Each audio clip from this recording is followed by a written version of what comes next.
Est-ce que t'as déjà ressenti l'angoisse de la solitude? Que ce soit à force de voir des vies sociales parfaites sur les réseaux, à cause d'un malaise avec les personnes avec qui tu partages ton quotidien, ou bien simplement après avoir passé de longues périodes sans voir personne. À la vôtre.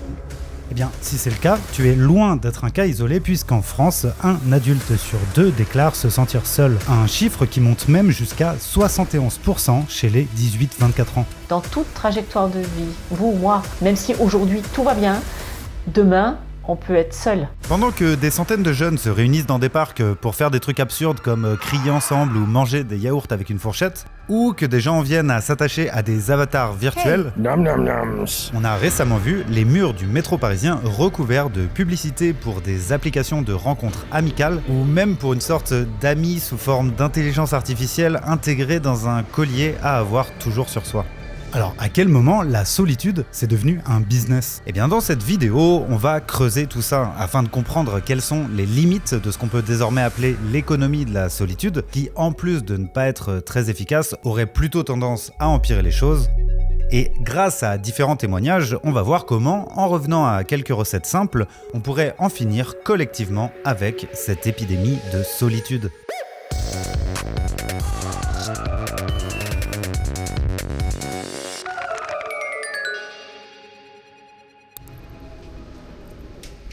Je vous propose qu'on reparte de ces pubs qu'on commence à voir apparaître et qui continueront probablement d'envahir les murs des métros, des arrêts de bus et autres panneaux d'affichage dans les années à venir. Et pour bien comprendre ce qu'on trouve derrière ces fameuses publicités, faisons un petit retour dans le temps pour comprendre ce qu'est la solitude, d'où ça vient et pourquoi on y accorde autant d'importance aujourd'hui.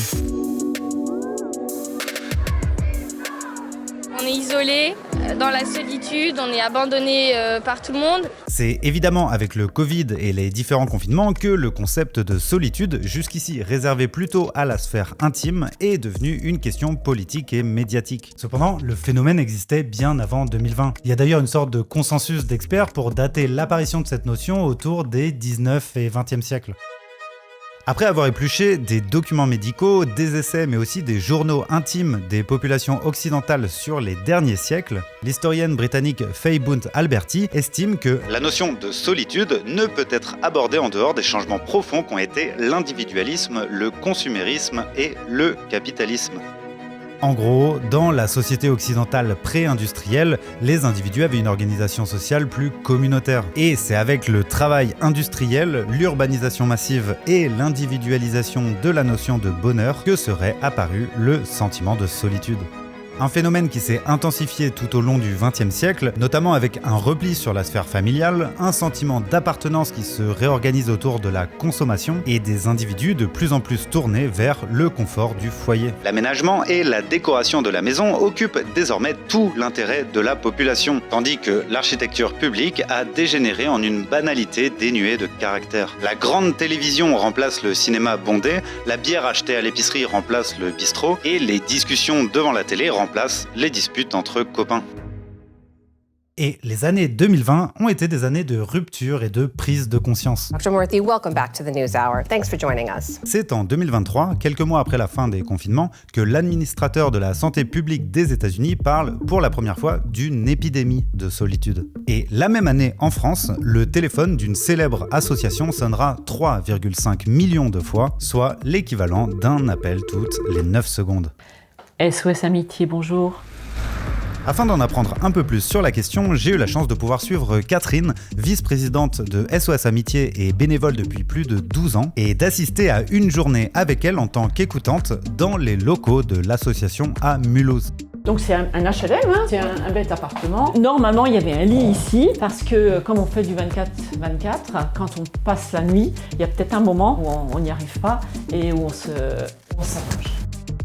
Vous prenez l'écoute. Donc la solitude, c'est un état. Cet état, il est souvent un état de mal-être, quelquefois de souffrance, quelquefois de détresse, que ce soit que la famille, les amis, les voisins, peu importe. On n'a pas son compte de relations humaines et on est donc dans un ressenti d'insuffisance de relations et donc c'est un ressenti de solitude. En fait, l'explosion de la solitude nous expose à une double menace. D'abord, une menace en termes de santé publique. Loneliness is more than just a bad feeling. It has real consequences for our mental and physical health.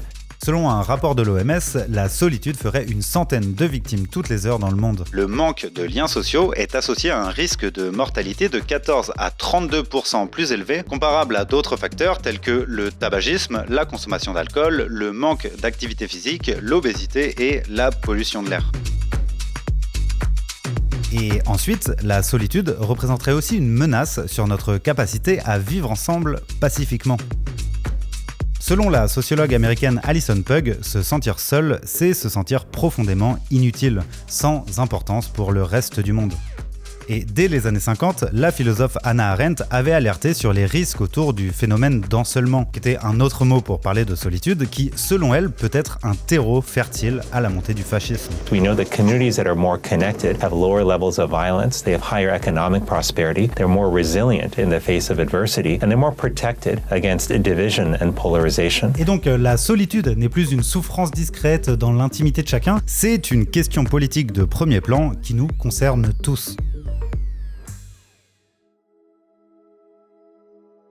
Face à ce constat alarmant, on voit de plus en plus de gens prendre la parole publiquement pour mettre des mots sur leurs souffrances. On voit des initiatives gouvernementales se mettre en place pour essayer de contenir ce phénomène. Mais ce sont surtout des entreprises qui semblent se saisir de la question, profitant de l'opportunité de ce que j'appellerais une économie de la solitude. Vous avez certainement vu passer ces publicités pour un ami IA qui s'appelle Friend et qui vous écoute en continu. En 2017, l'application Replica est lancée. Et comme cette économie de la solitude ne correspond pas à une classification économique officielle, je vous propose de séparer tout ça en 3 catégories.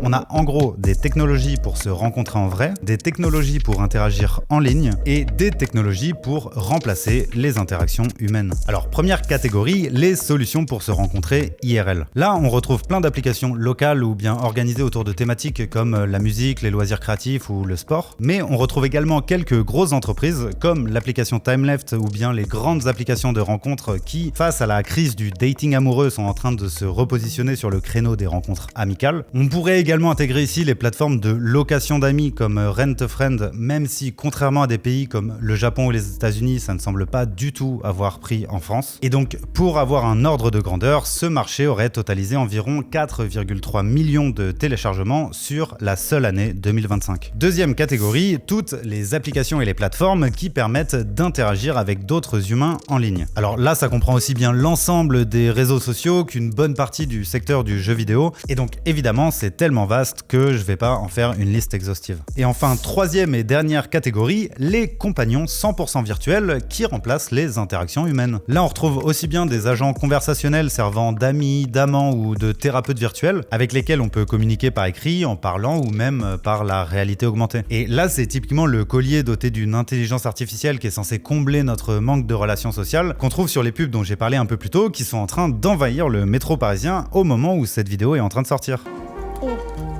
Sorry, I got you messy. À l'échelle mondiale, certaines estimations portent déjà à 1 milliard le nombre d'utilisateurs de compagnons IA. Pas moins de 350 applications de ce type ont été recensées sur Google Play et l'App Store, et ces entreprises ont engrangé 221 millions de dollars depuis l'été 2023. Évidemment, je précise que tous ces secteurs ne sont pas nés en réponse à la question de la solitude. Ils y ont plutôt vu une opportunité pour intensifier leur activité. D'ailleurs, si vous avez connaissance de classifications ou de grilles de lecture plus précises sur ce secteur économique, ça m'intéresserait beaucoup de découvrir ça. Maintenant qu'on a dit tout ça, vous comprenez un peu mieux dans quel contexte historique et économique s'inscrivent ces pubs. Et donc à présent, on va pouvoir tester une de ces applications. Et ça tombe bien parce que l'une d'entre elles a accepté de sponsoriser cette vidéo tout en me laissant la liberté de donner un retour sincère et critique sur leurs produits. Donc laissez-moi vous présenter le fonctionnement de TimeLeft qui est aussi le partenaire de cette vidéo. Quand on s'inscrit sur TimeLeft, on commence par répondre à une série de questions sur notre personnalité. Est-ce qu'on se considère comme introverti, créatif ou motivé? Quelle place on accorde à notre famille ou notre travail? Ensuite, on arrive sur une interface où on peut s'inscrire pour un dîner, un verre ou un café. Et là, on ne swipe pas des profils comme sur une application de dating, c'est un algorithme qui constitue lui-même un groupe de 6 personnes avec qui on est censé bien s'entendre. Et donc moi j'ai choisi de participer à un dîner dans le 11e arrondissement de Paris et si possible pas trop cher. Et ensuite, l'algorithme fait son travail et 24 heures avant le dîner, vous recevez l'adresse du resto et les pseudos des autres participants. Je me suis donc rendu au resto, un peu intrigué de savoir sur quel type de personne j'allais tomber, et évidemment, pour des raisons évidentes de droit à l'image, je n'ai rien enregistré pendant le repas.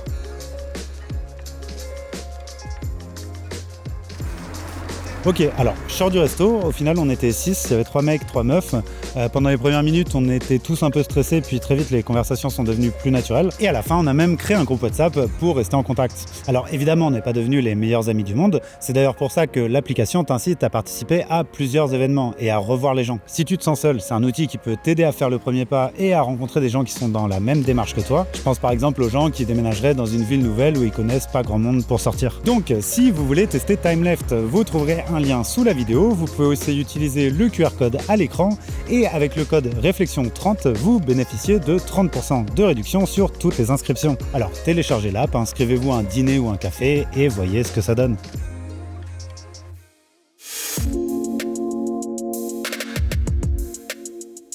Je t'avais ramené des trucs de chez nous là.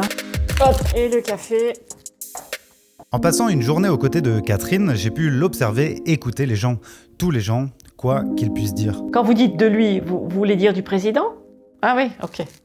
Oui, puis quand on a fait le Vietnam, c'est pas ça qui fait peur. Et j'ai donc pu identifier 3 limites principales à l'ensemble des solutions dont on a parlé juste avant. La première limite, ça me semble être l'accessibilité.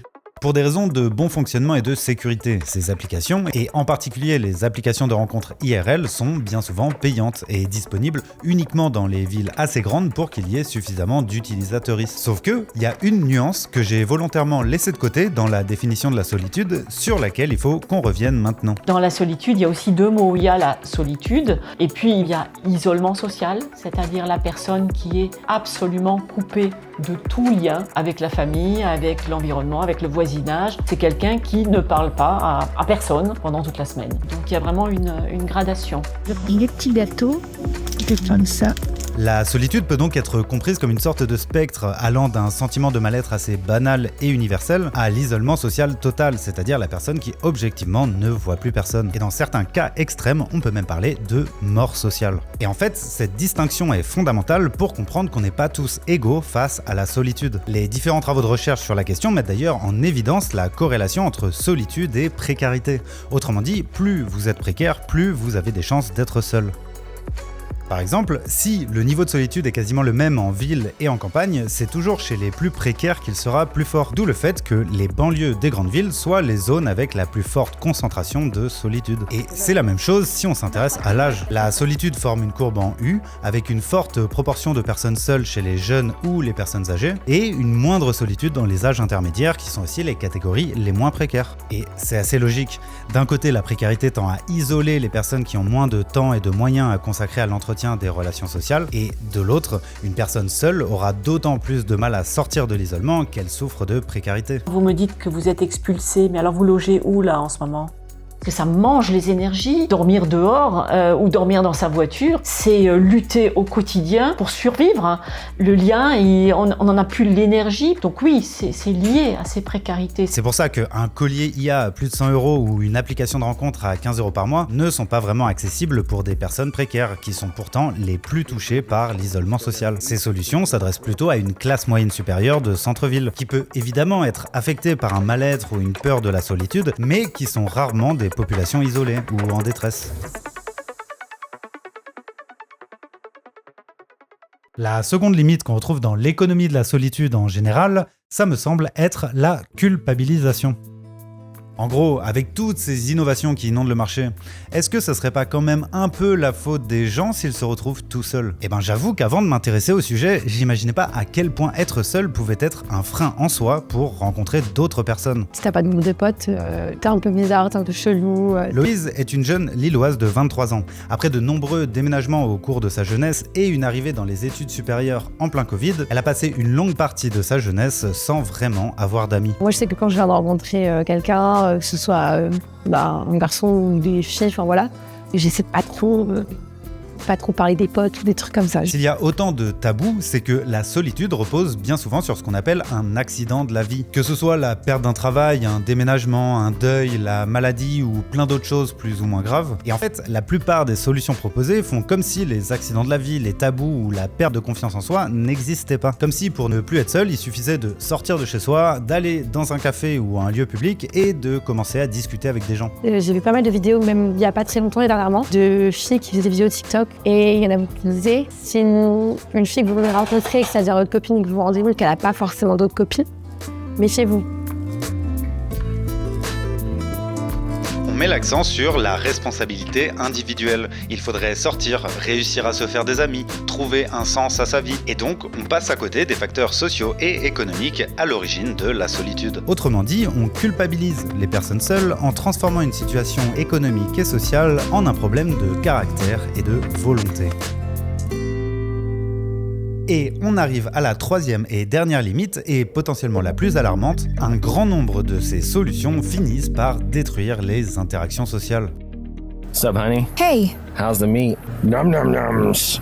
Là, on pense évidemment tout de suite aux réseaux sociaux en général, qui malgré la promesse initiale, sont des outils très contestables pour ce qui est d'entretenir des liens sociaux. Alors que 77% des Français sont sur les réseaux sociaux, seuls 11% y publient du contenu, et désormais, seuls 7% du temps passé sur Instagram est consacré à des publications de nos amis. Et on peut évidemment aussi penser au collier Friends, qui de lui-même interagit avec toi via des notifs sur ton téléphone pour simuler une sensation de présence. Il coûte 112 € et il a un micro pour t'écouter en permanence et pouvoir réagir à ce qui se passe autour de toi en direct. I consent to passive recording of my surrounding, vidéo, audio, collection of biometric data. Il demande de valider pour céder les droits d'enregistrement de ton entourage. Dans tous les cas, on rentre dans des logiques de monétisation de ton temps et de tes données qui poussent ces outils à perfectionner leurs mécanismes de fidélisation qui permettront de garder ton attention le plus longtemps possible. Mais tout ça étant bien connu, on peut quand même se poser une question. Est-ce qu'avoir une simulation de lien social, c'est pas quand même mieux que d'être vraiment tout seul face à soi-même ?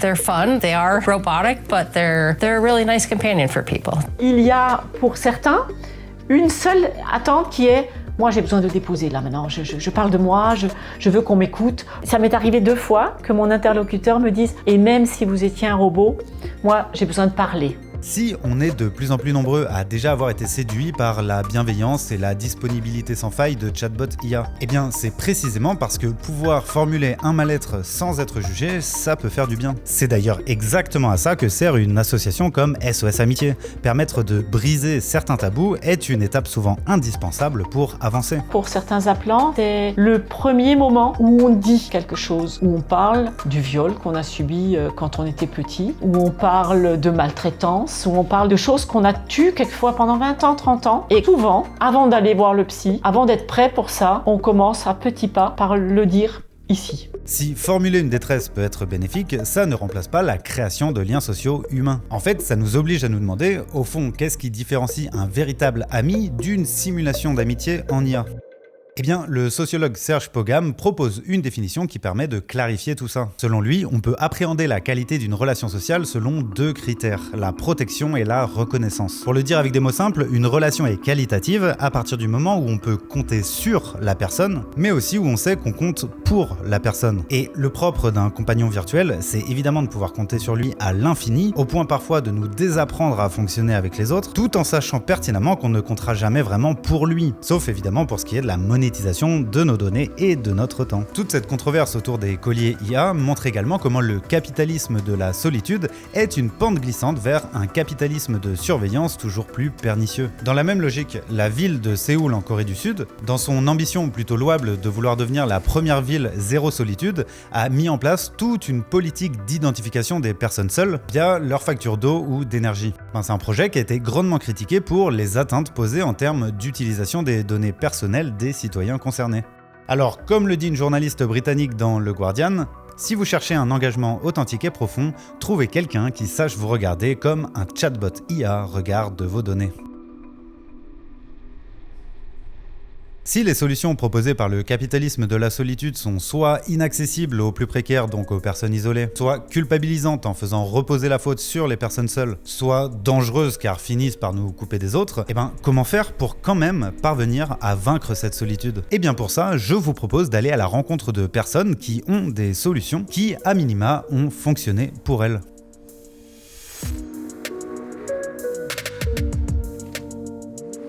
Je vais passer 2 semaines chez mes parents du coup pour Noël, le premier de l'an. Après, je vais chercher un taf. En tout cas, je postule d'un peu partout, quoi. Pas faire la difficile. Shannon a la vingtaine et vit à Tarbes. Sur son compte TikTok, elle exprime régulièrement un sentiment de solitude et un regret de ne pas être plus entourée. Alors pour s'accorder aux horaires décalés et irréguliers que lui imposent ses petits boulots, elle sociabilise plutôt depuis son PC. Elle m'a invité à partager une soirée Fortnite en compagnie des potes qu'elle a rencontrés sur le jeu. À travers cette rencontre, j'aimerais explorer une question. Comment se forgent les liens d'amitié ? Aujourd'hui, la porte fermée de la chambre d'adolescent, c'est la porte ouverte sur le monde entier. Et ça change tout dans la définition de la solitude, dans la définition du réseau amical. Et on peut n'être pas seul en étant relativement seul en apparence. Selon le sociologue Ray Oldenburg, si les liens sociaux se forgeaient traditionnellement dans ce qu'il appelle les tiers-lieux, c'est-à-dire tous les endroits en dehors du travail et de la maison comme les cafés, les parcs, les bibliothèques, etc., il se trouve que ces lieux sont de plus en plus rares et de plus en plus souvent payants. Et donc évidemment, on n'a pas arrêté de se sociabiliser, on a déplacé ça vers des espaces plus accessibles et notamment des espaces plus mixtes qui mêlent IRL et virtuel. Et de par sa gratuité et son accessibilité depuis n'importe quel PC ou console, un jeu comme Fortnite est un très bon exemple de ce qu'on pourrait considérer comme un tiers-lieu virtuel. Et puis vu que c'est quand même mon jeu préféré, je me suis dit que ça pourrait être cool de ramener du monde pour jouer avec moi. Et moi je suis plus à l'aise quand c'est pas dans la vraie vie parce que la personne, même si elle me juge, je n'aurai pas en face de moi, forcément ça va pas me faire grand chose. D'après une étude parue en 2018, il faudrait passer 50 heures avec une connaissance pour construire une amitié occasionnelle et 200 heures pour faire partie de son cercle intime. C'est en explosant rapidement ce quota d'heures via leur soirée gaming que Shannon et ses partenaires de jeu ont fini par devenir aussi des potes IRL. Elle est venue avec sa clique, prenant Airbnb, on a fait une soirée. Et comme justement on s'est découvert la passion commune qui est les cartes Pokémon, c'est devenu à chaque fois qu'on se voit la quête de trouver des cartes Pokémon. Pouvoir sociabiliser depuis chez soi dans les moments disponibles entre 2 demi-journées de boulot permet à Shannon de combler un peu son sentiment de solitude. Et même si c'est pas du tout grâce à moi parce que j'avais jamais vraiment joué avant cette soirée, l'alchimie de cette petite équipe nous aura quand même permis de faire 3 fois top 1. Un palmarès que je ne manquerai pas de revendiquer pendant longtemps. Alors Shannon, Paul et Vincent, merci à vous.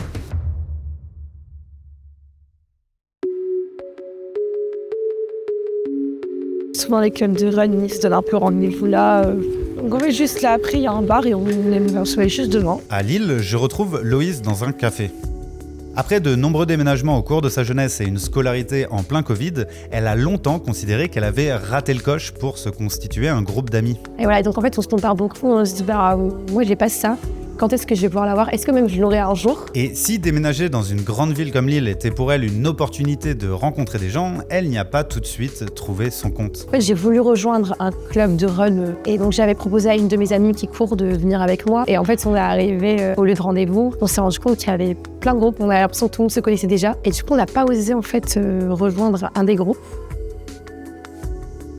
Instinctivement considéré comme un lieu de sociabilité immédiate, l'espace public est en fait assez hostile. D'un côté, les espaces d'échange spontanés sont remplacés par des non-lieux, surtout centrés sur la consommation et la productivité.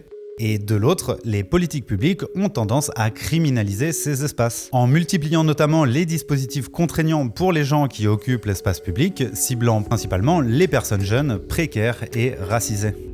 Et les tentatives de réappropriation sont nombreuses, aussi bien dans le cadre de mouvements sociaux, je me suis dit là, il y a quelque chose et il faut que j'y sois, que dans des rassemblements spontanés du quotidien. Comme cette jeunesse britannique qui se retrouve le soir pour se défouler en allant crier collectivement dans des parcs. Ou la jeunesse allemande qui, à l'automne dernier, a décidé de se réunir derrière l'objectif volontairement absurde de manger des yaourts avec une fourchette. Et de son côté, Loïse a finalement réussi à profiter de sa passion pour la course à pied pour rencontrer de nouvelles personnes. Je vais faire un TikTok et puis je vais proposer à des filles de courir avec nous. Peut-être qu'il y en aura sur l'île qui seront intéressées. Et on pourrait définir des dates et se rejoindre pour courir. On se fait des copines, on passe un bon moment, on fait du sport et puis voilà. On était 5, après on était 20, là on doit être près de 200 dans le groupe. 5 km, on fait le grand tour, comme ça, on revient ici. Plein de filles qui sont dans la même situation que moi, qui ont envie d'avoir des copines avec qui courir, rencontrer de nouvelles personnes, ou qui connaissent pas beaucoup de monde non plus.